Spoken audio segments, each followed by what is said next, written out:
Natwampane ay ay ay ay tuvwange ay ay ay ay natwampane ay ay ay ay. Hello and welcome. So today we'll be having a conversation, first of its kind of series of conversation around the minimum GBV standards. And today I have my colleagues with me, Harriet and Anne. Harriet is coming in from World Vision. Welcome, Harriet. Thank you, Walia. And Anne is coming in from Norwegian Church. Welcome. Thank you. And my name is Walia Malama. I'm coming in from GIZ. So, as I mentioned, we are having the first of its kind of conversation around the minimum standards for GBV. Yeah. And maybe Harriet, Anne, would you like to come in to just give us a background on what minimum standards are, a brief background perhaps on how they are related to the Zambian context? Thank you. Yeah, so the minimum standards being global, I think it helps us to understand that gender-based violence is a global issue affecting women and girls everywhere. Of course, we know there are those survivors who are male. So the minimum standards basically helps us to provide services that are friendly enough, that of good quality, so that in our service delivery we are not causing harm. So with this we are able as service providers to hold each other accountable, to hold even our partners accountable, so that our services are helping survivors to heal and recover and thrive in their lives, other than our services being part of the problem or causing harm. Thank you so much. I like that you've mentioned a few words that are, simple, because sometimes when people hear the word minimum standard, it brings some sort of fear or some sort of question marks to say, have you been meeting? What are these standards? So I like that you brought in a few highlights around guidance, guiding actors in response and prevention to GBV, and also bringing in the aspect of accountability. Do you have any specific examples, for example, around some, simple minimum standards, for example, that we encounter in our everyday life? The minimum standards, I'd say they vary from how we deliver services, but also goes on to mention the processes that we follow, so that they, like I mentioned in the introduction for minimum standards, they're supposed to be friendly enough to the survivor to help them in their journey of healing and recovery. So with practical examples, I would say, for example, receiving all survivors in the same way, understanding that they need to heal, they need to feel supported, they need to feel cared for.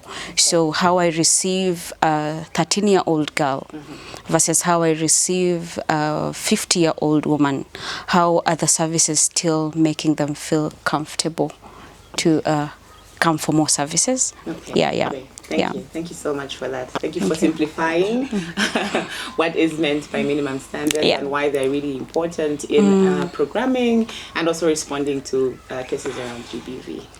Okay, so the first conversation, like I mentioned, this is the conversation around the series on the minimum standards of GBV. So today we're looking at the first minimum standard, with standard number 1, which is the guiding principle. So I would like to ask Harriet if you could come in and just give us some information about what are the guiding principles? What do you understand? And based on the experience that you've had, what would you say is the relevance of this guiding principle as standard number 1 in GBV programming? Thank you so much, Walia. The GBV guiding principles are really a very critical part of the GBV minimum standards and form the foundation of all GBV programming across the world. But just bringing it back to our context here in Zambia, when we are talking about the GBV guiding standard principles, we're looking at the 4 core principles, which include confidentiality. It's easy when we talk about confidentiality for people to say, oh, it's just being confidential. But when we're working with the GBV survivors, confidentiality means that we are respecting all information that's been shared to us by the survivors. And it's their right to choose when to share that information or when not to share that information. So they hold all the powers in sharing that information. So in all our programming, it's very important that we give that power to the survivor. If they choose to share that information, yes.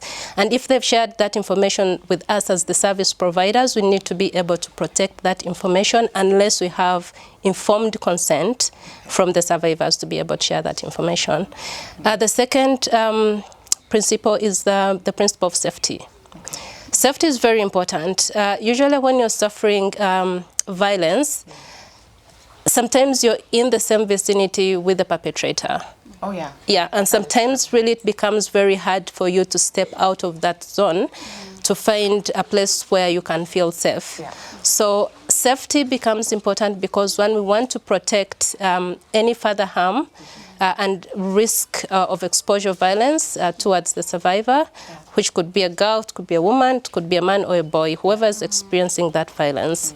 So having those measures in place of protection, ensuring that we have safe places where a survivor can be taken to in case they choose not to want to stay with in the same place with the perpetrator, but that enables them to have a place of comfort and where they're free from further harm and exposure to violence. Yeah. The other I would like to talk about is the principle of non-discrimination.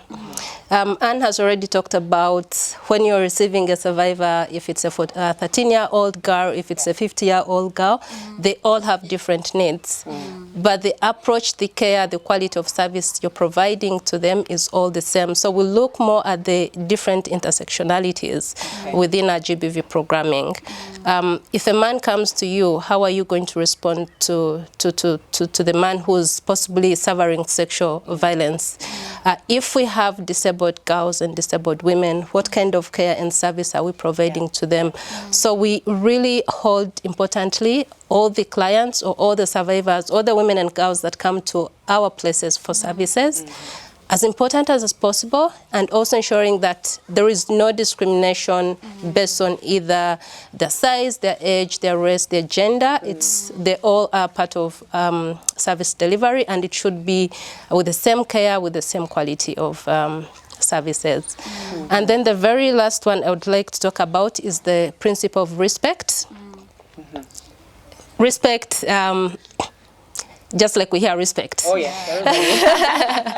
Everybody really wants to be respected. So really that's a very core principle.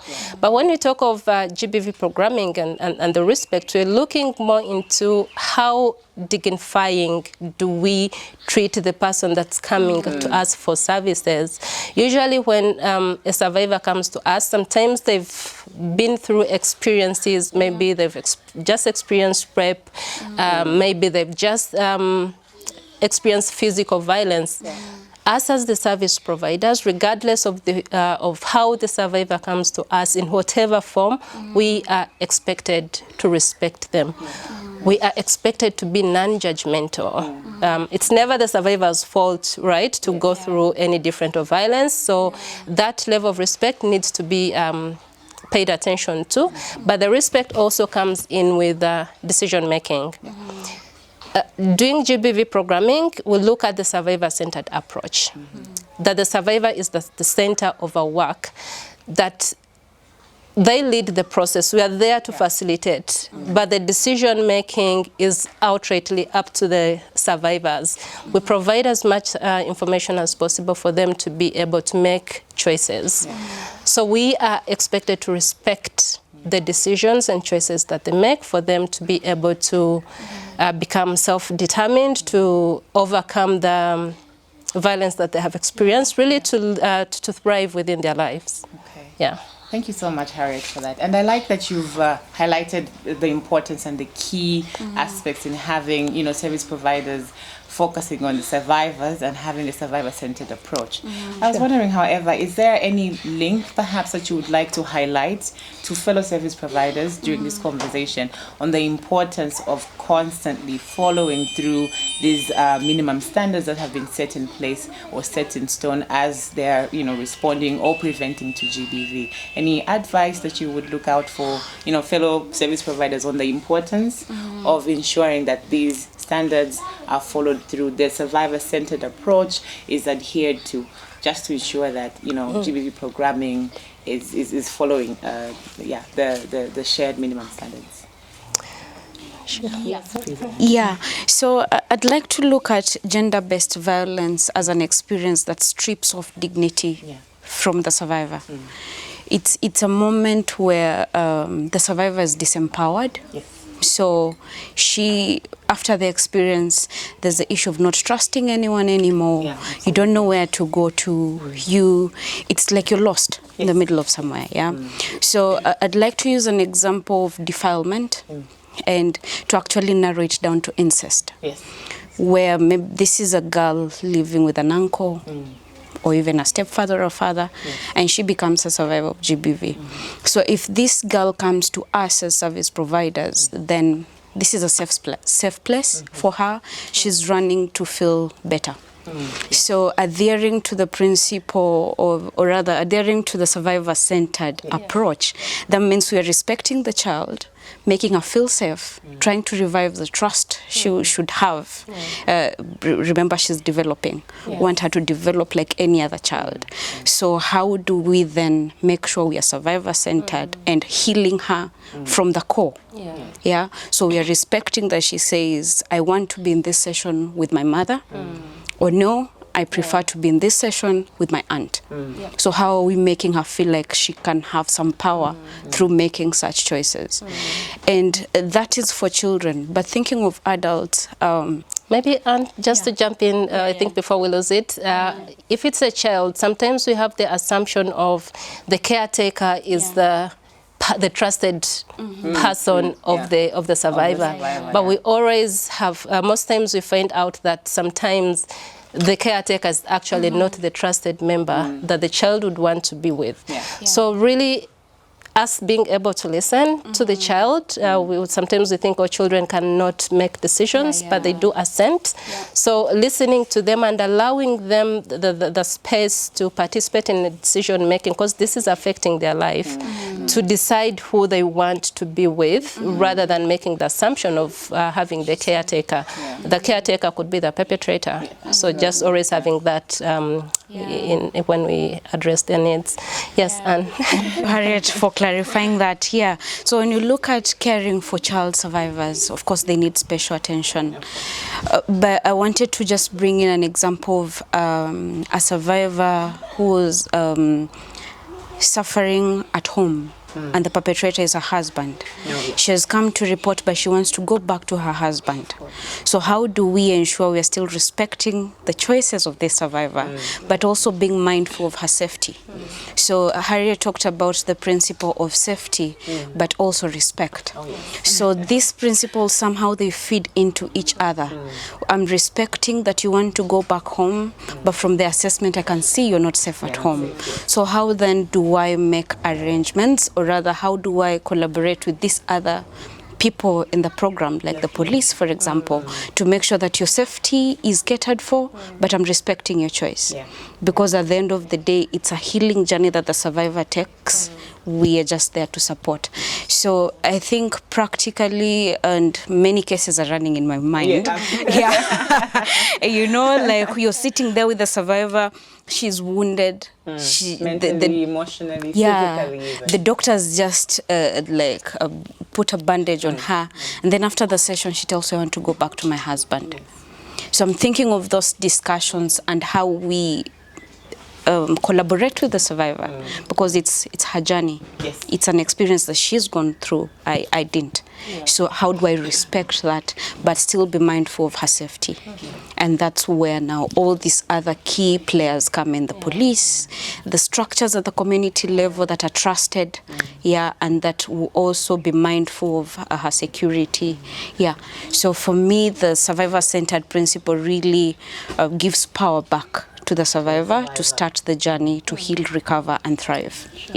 Thank you so much. And I just like how you re-emphasizing. I think it's important when we're handling with GBV cases to, as service providers, as people in programming, to always remember this is someone else's journey and not us with the programming and ticking of our boxes. But I think it's really important to always adhere to even the minimum standards that are providing that guideline or that guidance for us to always work with the survivor, for the survivor in that healing process. Absolutely. In all the right ways. So thank you so much for being with me and having this conversation with me. Thank you so much.